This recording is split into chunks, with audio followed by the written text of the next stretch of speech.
tenemos muchas dudas. Muchas. Y algunas certezas también tenemos, ¿sí? Algunas certezas.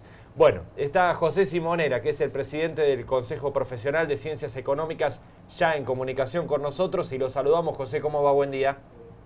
¿Qué tal? Buen día, un gusto hablar con ustedes. Bueno, muchas gracias por atendernos.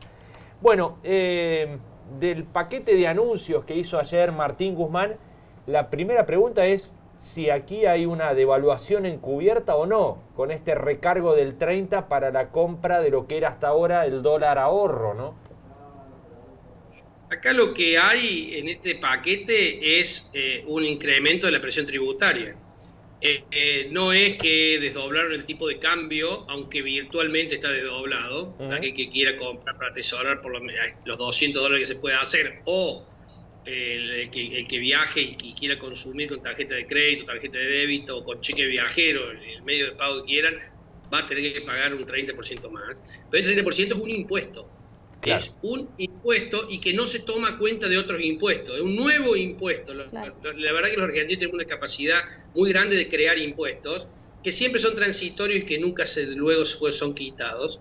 De tal suerte que esto es parte, más allá de que de un dólar en la práctica de 82 pesos por ahora, si el dólar no cambia de 63, pero si aumentara, esto va a seguir aumentando, porque el 30% de ese valor es un impuesto. Al igual, ¿por qué digo presión tributaria? Porque además aumenta bienes personales, se duplica la alícuota de bienes personales, pero además de duplicarse, no se actualiza el valor, el mínimo no imponible, es decir, el valor a partir del cual el impuesto comienza a ser exigible, y esto es 2 millones de pesos, excluida la vivienda familiar, digamos, la vivienda de habitación, pero 2 millones de pesos, cuando uno ve los valores de hoy del dólar y de lo que puede valer un auto y demás, muchos contribuyentes nuevos se van a incorporar a este impuesto que debía desaparecer, pero que lejos de eso se ha vigorizado una vez más.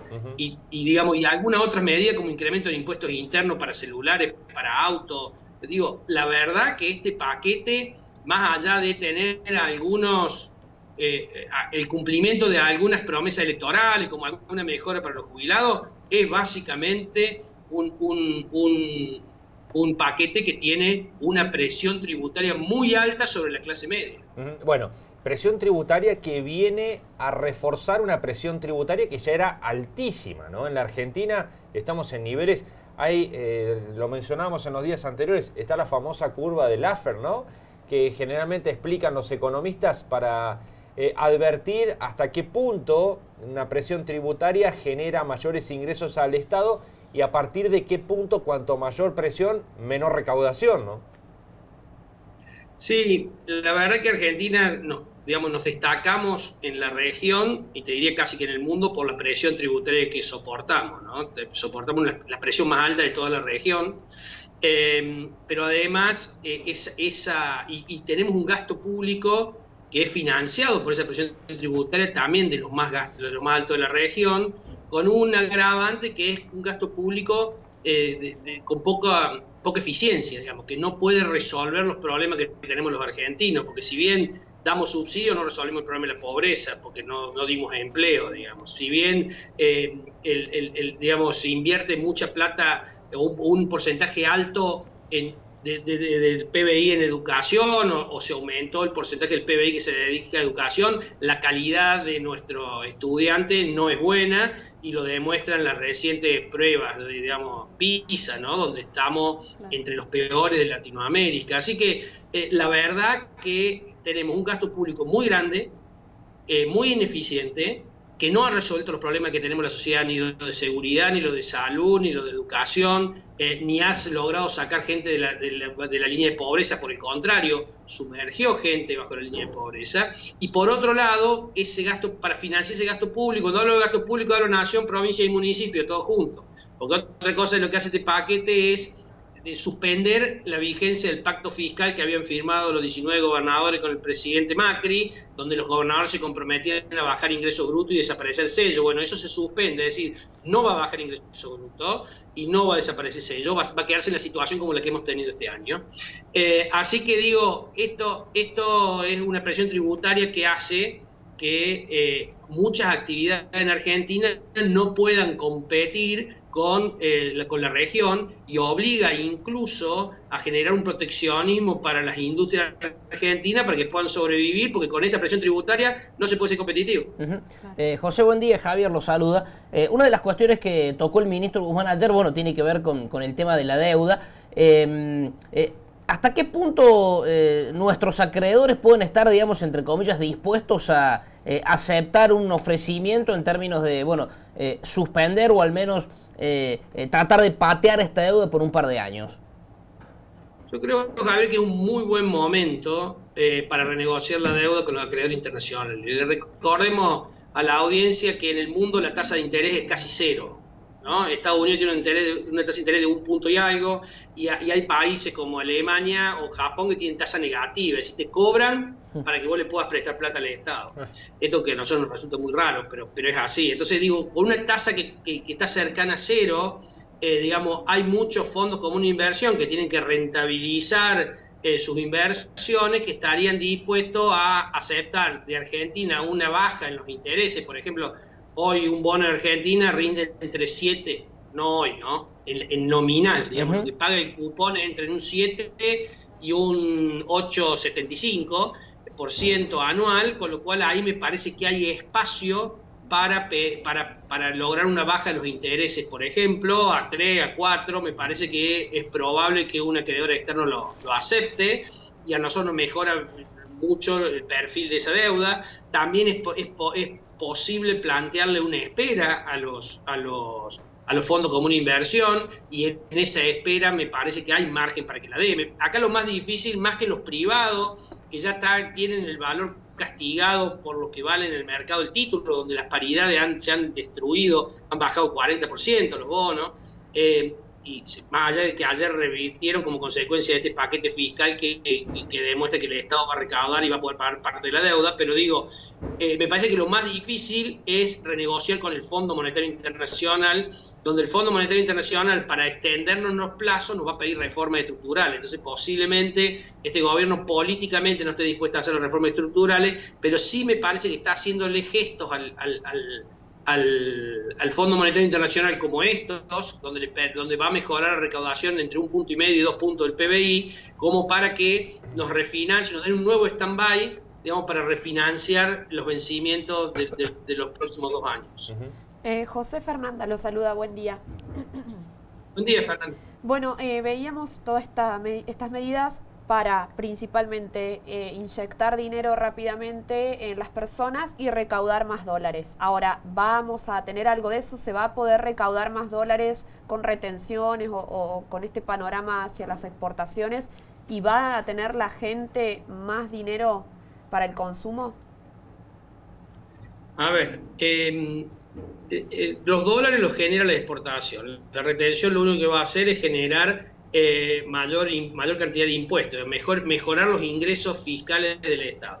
Pero los dólares los va a generar la exportación, y para que genere la exportación hay que ayudarlas a muchas empresas, hay que complementar la exportación que hace el agro con exportaciones de empresas, ¿no? Y lo ideal sería que parte de eso que se exporta hoy en materia prima se exportara con valor agregado, pero para eso tiene que aparecer el crédito y hay que ayudarlo mucho a las empresas para que logren competitividad, tanto por los temas fiscales como por los temas laborales. Yendo al tema de si esto va a generar mejora de consumo, a la gente que le están poniendo plata, digamos, que es a la asignación universal por hijo y a los jubilados de la mínima, esa gente va a volcar absolutamente todo a consumo, porque no tiene consumo reprimido. Claro. La gente no puede ahorrar con los ingresos que tiene, entonces toda la plata que le den, la poca plata que le den, estos 5.000 pesos o estos 2.000 pesos, lo van a inyectar en consumiendo. Y por lo general van a demandar bien en la canasta familiar, que es lo que más ha incrementado en los últimos años de precio y lo que más se ha alejado. Así que eso sí va a generar una mejora en el consumo. Pero también es cierto que esta propia, el paquete vinculado a la cuestión previsional prevé una mejora de 5.000 pesos para la mínima y ahí por escala hasta 19.068 pesos. A partir de 19.068 pesos no van a tener mejora los jubilados. Claro. Entonces, porque incluso han dejado sin efecto la movilidad, esa movilidad que implementó Cristina cuando se estaba yendo para que la pagara el gobierno siguiente. El gobierno siguiente trató de modificarla hace 2 años y tuvimos los desmanes que todos vimos en el Congreso, porque cambiaban de movilidad del salario a movilidad de inflación, y ahora el paquete la elimina, no es que cambie la forma, la elimina, vuelve a ser algo discrecional, e incluso explícitamente el ministro Guzmán dejó en la entrevista, en la conferencia de prensa de ayer, dijo que el objetivo es desindexar la economía, desindexar el gasto. Claro, el gasto previsional es el principal gasto que tiene el Estado. Claro. Tiene un 60% del gasto público es, digamos, todo lo que tiene que ver con la seguridad social, y eso estaba indexado por inflación. Entonces, para tratar de combatir la inflación, lo que le va a pasar a esa gente es que los aumentos van a ser discrecionales y probablemente por debajo de la inflación. Así que los jubilados que estén un poquito mejor van a ayudar a financiar la mejora de los jubilados de la mínima.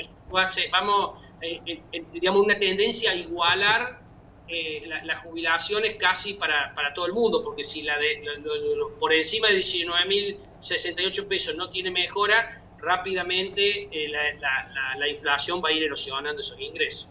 Claro, va a ir subiendo la base de la pirámide, ¿no? Y va a ir cada vez alcanzando a más gente, ¿no? En definitiva. Claro. José, estaba preocupado, por supuesto, el campo por el tema retenciones, pero hay un universo alrededor del campo que también está un poco preocupado porque va a haber menos excedentes en manos de los productores. Hay, imagino, empresas constructoras, empresas concesionarias de autos y de camionetas, preocupadas por esta cuestión porque el dinero que por allí circula en la economía, imagino Córdoba, por ejemplo, en la provincia, va a ser mayormente transferido ahora hacia las arcas nacionales. ¿Esto va a tener un impacto en el movimiento económico, por ejemplo, de una provincia como Córdoba? Seguro.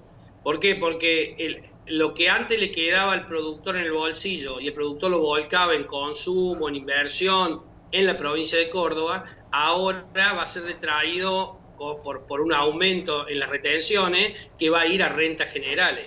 Y si el sistema de coparticipación de ese impuesto, de esas retenciones, se mantiene como era en la gestión de Cristina, eso va, te acuerdas que había un fondo sojero, sí, donde provincias que no aportaban se beneficiaban con esto. Es decir, si bien uno ve qué pasa con las regalías petroleras son para las provincias petroleras. Uno ve qué pasa con las regalías mineras. Regalía minera, es decir, el impuesto que va para las provincias mineras. Bueno, ¿qué pasa con las retenciones? Las retenciones van para todo el país. Claro. Entonces las provincias como Córdoba, Santa Fe, provincia de Buenos Aires, que somos los principales productores y generadores de esas retenciones, recibimos menos de lo que aportamos. Entonces Córdoba recibe una parte muy inferior a la que el sector privado aporta. Esa plata desaparece del consumo de la provincia, desaparece de la inversión de la provincia. Y por otro lado, la otra preocupación es como las retenciones se podían tomar, y que como también sale el paquete, pero yo creo que va a ser igual, a cuenta de impuesto a las ganancias, entonces la retención no se coparticipa y el impuesto a la ganancia sí, con lo cual si se toma cuenta de impuesto a la ganancia, el fondo a coparticipar por impuesto a la ganancia va a ser menor. Así que Córdoba va a tener un doble impacto, va a recaudar va a recibir menos coparticipación por el lado de ganancia, pero a su vez el sector privado pierde de una masa importante de la cual la provincia va a recuperar solo una parte. Así que concretamente a tu pregunta, sí va a afectar al consumo y a la inversión del sector agropecuario en la provincia de Córdoba. Y por otro lado, hay que ver si se complementa con las mejoras que van a dar a los sectores más vulnerables. Si esa inversión se complementa, yo dificulto que eso sea así, con lo cual me parece que Córdoba es una de las perdedoras, así como otras provincias van a ser ganadoras con este proyecto, claro, con este plan. Así es. Bueno, José, le agradecemos muchísimo, como siempre, muy amable por estos minutos. No, muchas gracias a ustedes. Y si no nos hablamos, no nos vemos antes, que pasen una feliz Navidad y que tengan un muy buen 2020 ustedes y todos los televidentes. Bueno, igualmente gracias. Para usted. Muchas gracias, como siempre. Muy amable. Adiós. Bueno, ahí estaba José Simonella, el titular del Consejo Profesional de Ciencias Económicas de